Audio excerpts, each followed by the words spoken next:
What's up, everybody? Welcome back to another episode of the FOMO Fans Podcast. Brian Fanzo here, better known as Social Fans on the social medias. And we're going to talk about a fun topic today. It's actually a topic I get asked a ton about. And I kind of, when I started looking at what I was doing these last couple episodes leading up to episode 100, I was like, wait, how have I not done an episode on this structure, on this formula? And part of it comes down to, people often ask me, Brian, you are a guy that is pretty open about the fact that you struggle with grammar or writing. You're open with the fact that you love chaos, and a lot of the things that I do are very sporadic, and I'm a big believer in real time and not trying to be perfect. Yet I'm a keynote speaker that delivers 40 to 60 presentations on stage a year, as that's what pays my bills. I also host 3 podcasts. On the 3 podcasts, that's about 300 episodes a year of podcasting, and I've done over 3,000 live videos in the last couple years. And one of the things I hear often at times is, Brian, you don't ever sound scripted, but you also don't go off on tangents. Like, how do you build out your presentations? How do you create all of this in your world of chaos, in your world of real time, in the world that I live in? And so on this episode, I'm going to break down to you guys kind of my formula for how I tell stories, how I build my presentations, some of the things that I do leading up to that. I'm going to kind of give you that whole formula. And I can tell you, just to start this off, it's a pretty simple formula, but it's something that I've kind of adapted and leveraged for multiple years now. And it really allows me to succeed. It allows me to not overthink things, but it also gives me certain steps and parameters to make sure that for you guys, the listener, that you're not lost. Or what I used to do, probably one of my biggest mistakes, was overwhelming an audience or overwhelming people with my content, because let's face it, I already talk fast, so now we got to move forward on that. And so one of the things I thought was pretty funny for those that listened to my last episode where I brought my girlfriend on, Jennifer, they all loved it because they were like, well, Brian, Jennifer doesn't talk near as fast as you, and you didn't really slow down when you were talking with her on the podcast. And, that's one of the things for me, I take a lot of pride in, I am who I am, no matter who I'm interviewing, no matter what situation I'm in. I could be interviewing a CMO, a CEO. I could be, interviewing a world leader. I could be interviewing my friend, my mom, my girlfriend, my daughters. I try really hard to always be myself, to put myself out there the same way, but also not to, change who I am based on the scenario. And I can tell you that works really well for me. A lot of times when I have executives that I'm interviewing or I'm doing fireside chats on stage, one of the things I often hear afterwards is, Brian, man, you made that so simple. It felt comfortable. It felt like a conversation. And I want to say, part of my job, one of the things that I take a lot of pride in, is that when I collaborate with someone, when I'm working with someone, when I help somebody launch a project or do something, it is the simplicity. I want people to feel comfortable. I want them to feel like themselves. I also want them to feel like they could open up in ways maybe they never have before. And that happens with me a lot of times. And people are like, well, Brian, is it your style? Is it your personality? But I think really what it comes down to is my approach to things. And I'm going to talk about how that approach also leads into how I, the formula I do for creating the different podcasts and stuff. But first off, everyone does everything differently. And I've been very blessed. I've been to multiple different trainings as a keynote speaker, both on public speaking, both on the delivery of communication. I've also gone to training where they're teaching you how to be a performer on stage. Shout out to my friends over at Heroic Public Speaking. They do an amazing job. Michael and Amy Port do an amazing job of helping people become a better performer on stage when they're delivering their content. Because remember, when you're delivering content, no matter in what medium it is, it's more than just what you say. Podcasting is probably the only difference on that. And although with podcasting, I do my podcasts on video, so for me it is more than what I say. It's how I move my hands. It's how I'm interacting. For those that have watched me on video for these podcasts, I'm always standing up because I feel like that's where I bring the most passion. That's where I'm into it the most. And that also why sometimes the audio goes in and out. But one of the things that kind of bring this back is that I've been very blessed to study and learn from all these different people. And here's how I want to start off this episode is that everybody learns differently. Everybody is going to find their own formula for success when you're creating a presentation or a piece of content. And I think it's really important to study how people do it. But here's the thing I don't want anyone to do. Do not copy my exact formula. Do not copy someone else's exact formula. No one should feel like they are a cookie cutter of something else. Like if I go watch someone that listened to this podcast and I go watch them on stage in the future, I do not want to feel like, wow, they are Brian Fanzo inspired, because we all do things differently. And some people rehearse a bunch. For all those that know Steve Jobs' story, I believe the story with Steve Jobs is for every 10 minutes he was presenting on stage, he spent 1 hour practicing that presentation. So for some of his long ones, he would spend 10, 20 hours on that stage practicing and that delivery of that presentation. One of my favorite speakers in the world, Andrew Davis, is one that I know he practices every morning before his big presentation. He spends a lot of time rehearsing and going over all the stories and things. And we all do things differently. And for me, I don't do a lot of rehearsal. I don't do a lot of practice, but I do have a formula that works really well for me. And not only do I have a formula that works really well for me, but I have kind of a mentality and a mindset of how I approach things. And it's really what allows me to do what I do at the scale that I do. And so the way that I'm going to talk to you about this is, here's how I build out my presentations. And funny enough, I do the same thing with the podcast that you guys are listening to. I also do the same thing on live videos. And I just, I call it my rule of 5. And my rule of 5, interestingly enough, it could be an hour-long keynote. It could be a 30-minute podcast. It could be a 10-minute video.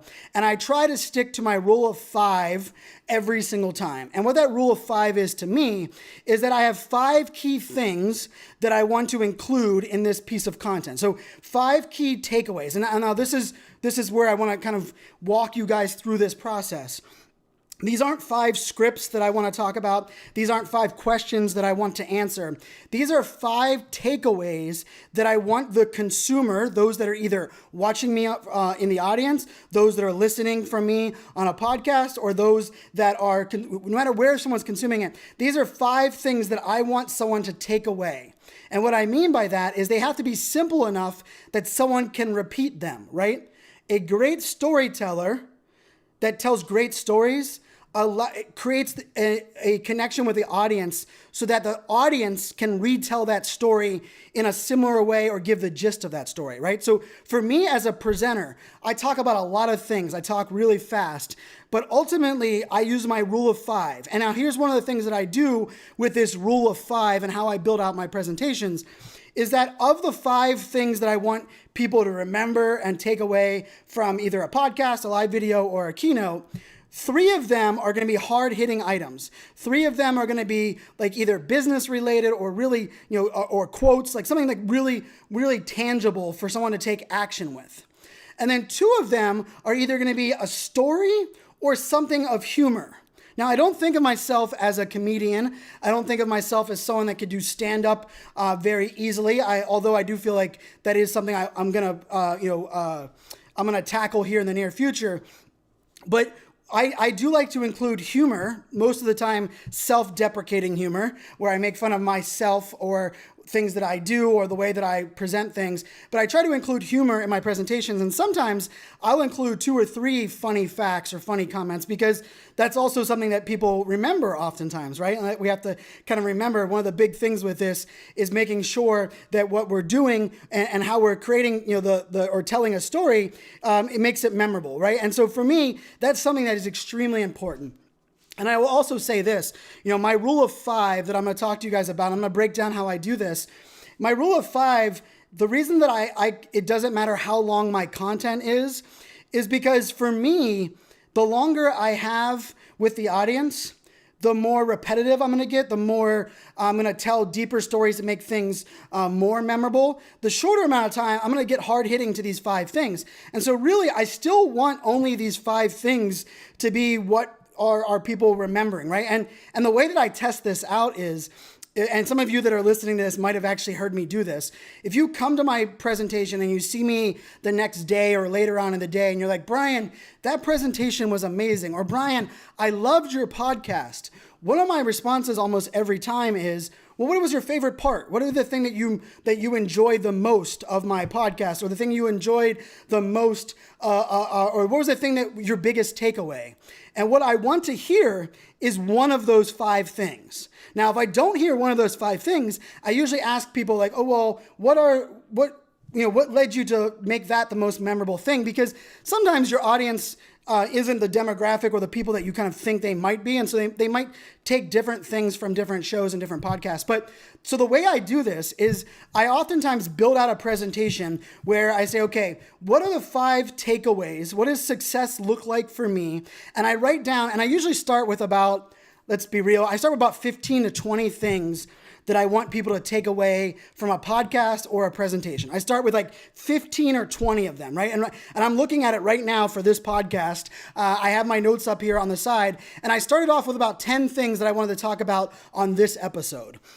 And then what I do is I look at the 10 or 15 things that I have, and then I try to break them down and try to group them together in a more holistic view, right? And so if I have a couple of things that are very similar, I try to restructure that to kind of eliminate a couple of things.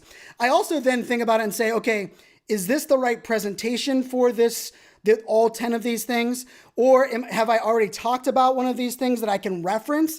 Therefore, I don't have to actually talk about it on stage or on the show. And I try to break that list of 15 down to about 5 to 7 prior to doing the podcast or the show or whatever, or my keynote. Now, as a presenter, when I'm presenting on stage, majority of the time I use slides. I have done a lot of presentations last year where I used no slides. I've got a lot of great feedback on that.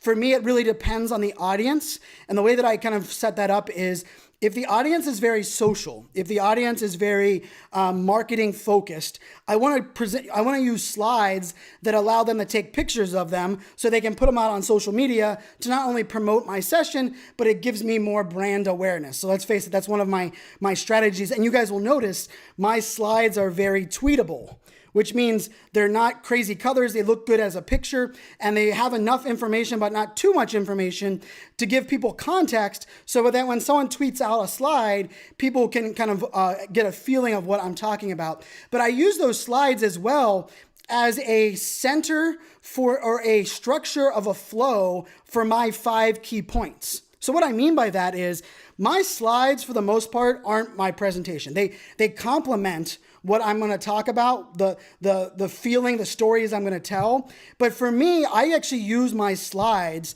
to help get me through the presentation in a way that allows me to get to my 5 points. And what I mean by that is, let's say I have 30 slides. Of those 30 slides, within that presentation, certain slides are going to invoke, for me as the presenter, one of those 5 things that I want to talk about. And so you'll notice, if you've seen me present multiple times, even giving the same keynote topic, I oftentimes will have different slides. And people are like, well, Brian, why do you reinvent the wheel? Why do you use different slides? And here's the reason. Every audience is different, but also my takeaways, my 5 takeaways are often different depending on the audience, depending on if it's a paid gig versus a non-paid gig, depending on how long I'm on stage. If I'm giving my press the damn button keynote and it's an hour long versus a 30-minute long version of that presentation, not only are the slides going to be different, but I'm going to present that in an entirely different way because my 5 key facts are going to be needed to be dripped in differently across the board. So everything I do is around this 5, right? And as I said, they're not questions, they're not comments, they're not quotes. They're 5 things that I want people to be able to repeat and tell someone else about the positive, about this conversation, right? So like this podcast itself, I want, there's 5 things I want everyone to be able to take away. So if you were telling a friend about this episode of the FOMO Fans podcast, I want you to be able to reiterate one or multiple of these 5 things. And that's how I build out everything. So if I'm going to do a live video, if I'm going to go live on Facebook or Periscope or, the breaking news now, for those that don't know, LinkedIn just announced that they're going to allow people to do live video, and it's going to be a slow rollout. I don't have access to it yet, but I do have some concerns and insights on the live video that LinkedIn's going to include. But no matter where you're going live, what I always do before I go live, and I'm I know I'm jumping around a little bit here, but before I go live on live video, I write down or I repeat in my head the 5 things that I want someone to take away from this live video.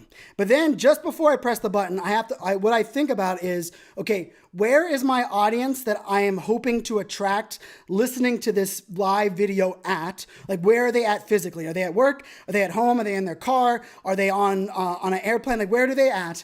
And then the other piece of this is, what is the end result of this piece of content? Now, I want to tell everyone that's listening to this is an extremely important piece.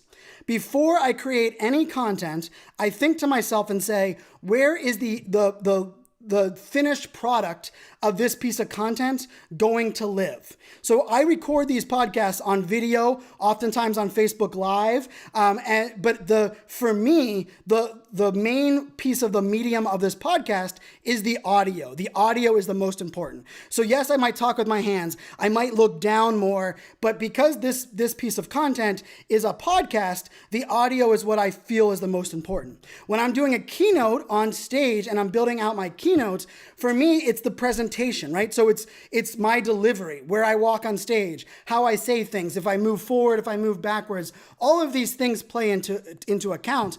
But it also changes how I deliver my 5 points. Because let me kind of explain the difference. On a podcast, I don't really get to see a live audience, right? I don't know if you guys are listening, if you're tuning out, if you guys are about to hit the pause button because you're pulling up into your office, whatever that may be. So for me, I have to just go with my gut, focus on what I'm going to talk about, and hammer out these 5 items. And I try to do it. I have an idea of how long I'm going to talk on every podcast. I don't really stick directly to that, but I also try to do that as well. On live video, I think about, okay, how long do I want this video to be? Where does this video live? Now, sometimes I do live video with the goal of the video being within a blog post, or the video supporting a podcast, or the video, I'm going to cut up the video, I'm going to put it on LinkedIn. So before I do that live video, I actually think about, okay, where will this video live at the end? And the reason I think about that is when I'm using an example or I'm using a call to action, I want to make sure that I am using that call to action for the place where this piece of content is going to live. So for example, if it is a podcast, I'm going to say things like, don't worry, I'm going to include this in the show notes, right? Because show notes are podcast, it's the support verbiage that supports a podcast episode. If I'm doing a live video and it's going to live on LinkedIn, I'm going to take the produced video and put it on LinkedIn. I'm going to make sure to not say things like, thank you for sharing this on Facebook Live, or I'm going to make sure not to say things like, please include your live comments, whatever that may be. If I'm going to be creating a presentation for on stage, and maybe I'm testing it out on video, one of the things, the call to actions I'm going to be able to use there is I'm going to remember that people are just going to remember my name. They're going to oftentimes remember me as the backwards hat keynote speaker.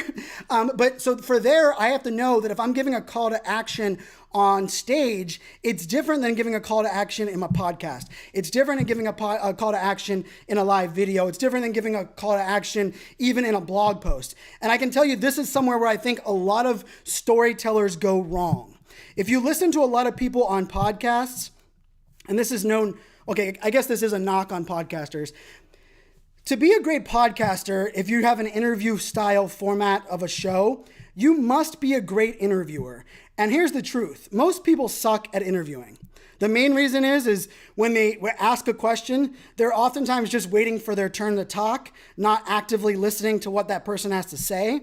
They're also not listening to what that person didn't say or what that person might have glossed over so that they can add more value to it.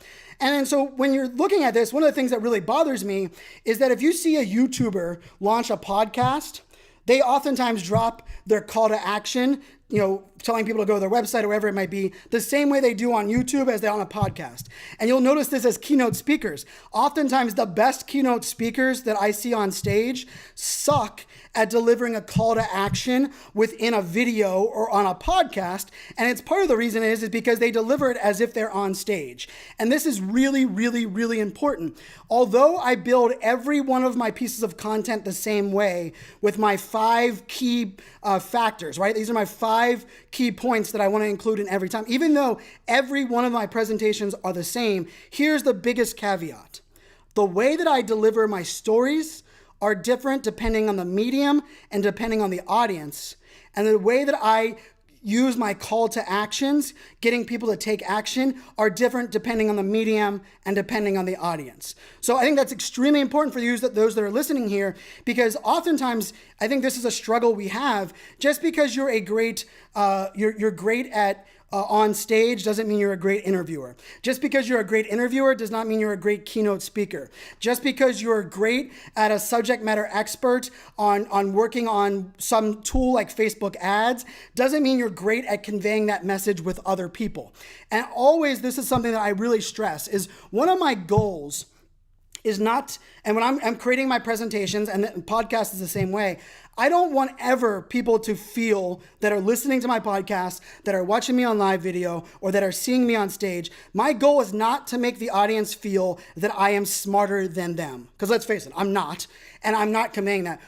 My goal as a speaker and my goal as a podcaster, my goal as a live video creator is to help inspire people, to motivate people to take action, oftentimes on what they've already thought they wanted to do. And then the other piece of that is to educate in a way that is simplicity, right? I like to say I translate the geek speak and I simplify the complex. So yes, I'm not the, there's tons of people talking about live video. There's tons of people talking about marketing to millennials. There's tons of people talking about fear of missing out. What my goal is on every one of my pieces of content are those 3 things. I hope to inspire, I hope to motivate, and I hope to educate. Nowhere do I hope to become the number one thought leader. Nowhere do I want to be portrayed as someone that knows more than someone else. Nowhere do I want to be looked at as the guru master that knows everything, right? And so that's an important fact, because I think a lot of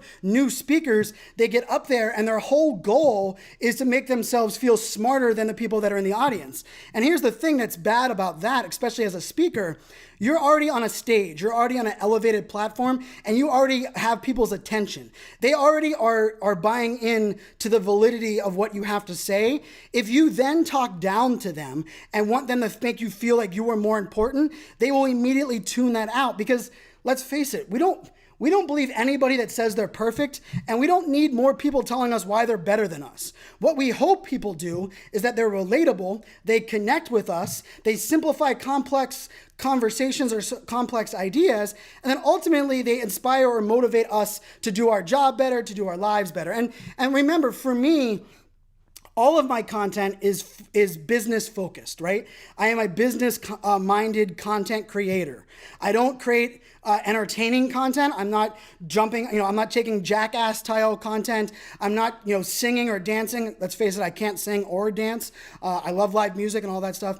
But so for me, as a business minded content creator, my goal is threefold. It is to inspire, it is to motivate, it is to educate. And the way that I do that is every piece of content that I create, including my keynotes, are built with these 5 principles in mind. Now, I talked about these 5 principles, and the way that I kind of build these out is each one of these principles has kind of like an overarching theme, right? It'll be something like, I want people to realize that influencer marketing is at its infancy, and there's some great ways to use influencer marketing. There's some bad ways to use influencer marketing, but ultimately, influencer marketing is still figuring out its value, right? Like that might be one of my 5 pieces.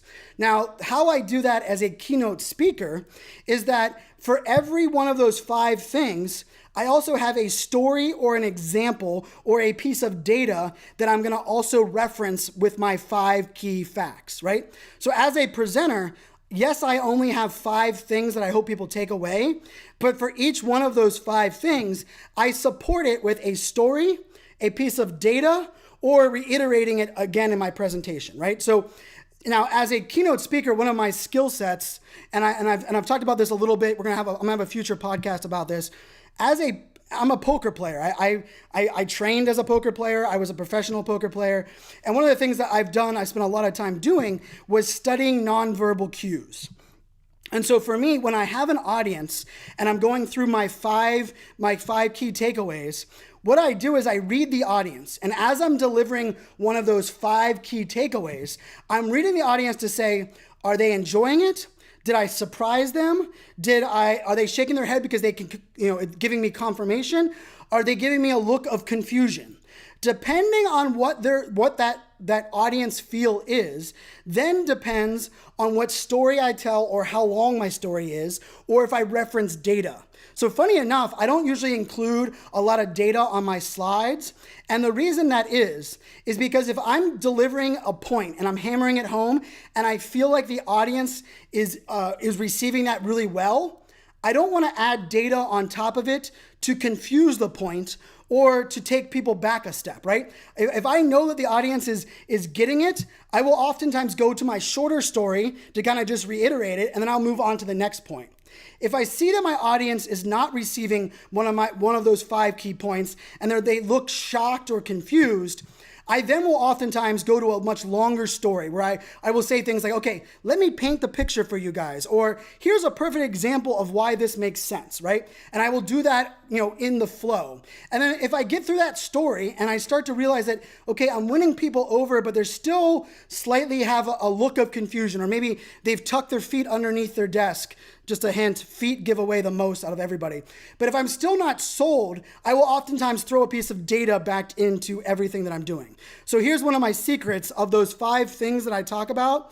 Usually of those 5 things, 3 of them have a data-backed piece that I can leverage when I'm delivering that 5 value. And all of them usually have a story to go along with that point, right? And that is something that I take a lot of pride in. It's something that I work really hard on. So when I'm creating content, and let's bring this full circle, no matter what the content is, podcast, live video, blog post, keynote presentation, workshop, and I love doing panels. Like when I'm moderating a panel next month at Oracle Marketing Experience there in Las Vegas, and I'm interviewing a CEO and CMO of companies.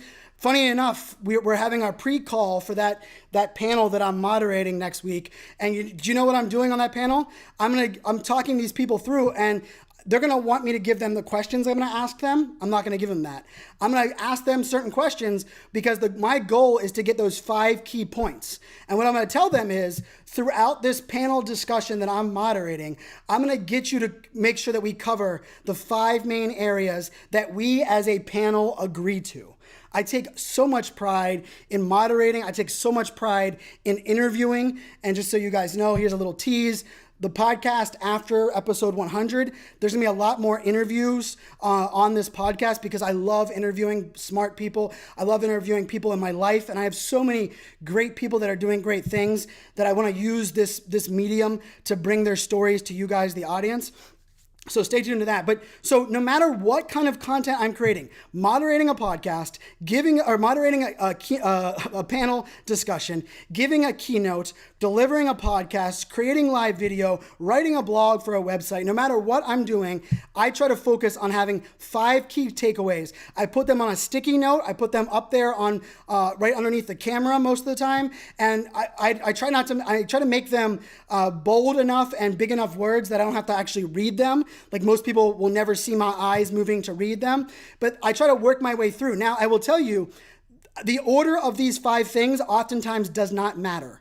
I will oftentimes get on a rant, or I'll go down a different pipeline, and all of a sudden I'll be like, ooh, I need to go to this one, and I'll backtrack to that one, right? And this is a skill. I can tell you, I did 400 Google Plus interviews where I interviewed different guests on Google Hangouts over a 3-year period. I've hosted 500 podcast episodes total. I've been on stages, over 200 stages as a keynote speaker, and I've hosted this podcast, as a solo podcast. So I've had a lot of experience with this. So it takes time. And what I want to tell people is the simple formula where I want you to start with is I want you to every time you're creating something, if you want to follow my lead, think about those takeaways. It doesn't have to be 5. Maybe 5 overwhelms you, and maybe you only want to talk about 3. Maybe you want to talk about 2 things. But make sure that what you're doing is you're writing those down, because it keeps you guided. It makes sure that you cover everything that you want to, but it also kind of gives you a little bit of confidence, because here's the funny thing about this.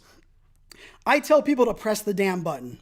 And I understand pressing the damn button is scary for many, many people. And I completely understand that. I respect that. It makes sense. But you know how do you get over that? It's not keep practicing things trying to be perfect, because perfection's a fairy tale.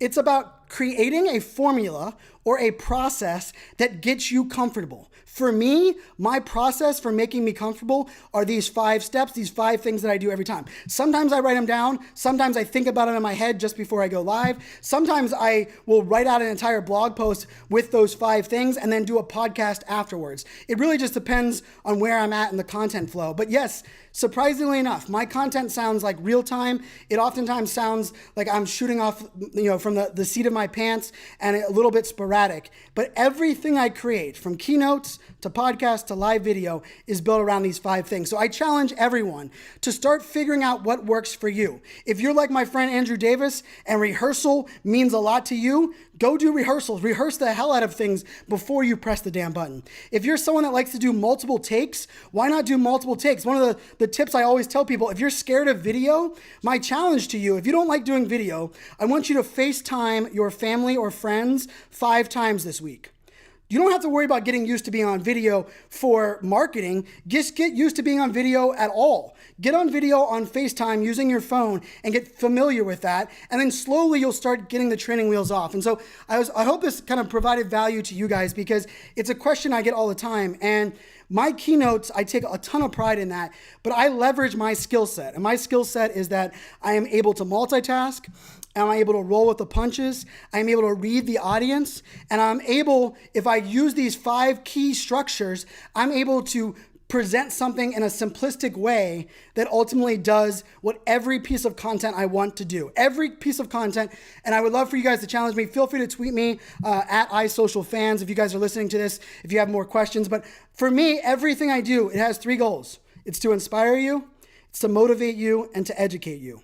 This podcast, I hope I educated you on how I build my content, the mindset that requires to do it. I hope I inspired you to start thinking about your own process, your own way of doing things. And then lastly, I hope I motivated you to start putting your story out there more by now giving you some ideas of ways to make this whole thing a little bit easier. So this was my way. I use these 5 key things. I always include stories. I try to include humor. Like I said, most of the time the humor is self-deprecating. So I'll make fun of myself, because of my grammar, or I'll make fun of, the audience, or I'll make fun of the trip that I had, or I'll laugh at what I'm wearing, or I'll say things like, yeah, I know, I'm a millennial, which probably surprises everybody because, I'm wearing a backwards hat, a t-shirt, and, colorful shoes, right? And like trying to kind of poke fun at myself, it makes you a little more relatable. It kind of brings things full circle. But that's how I do things. Everyone has different processes, but my goal is to figure out what works best for you and then own that, because guess what? It works well for me in everything I do.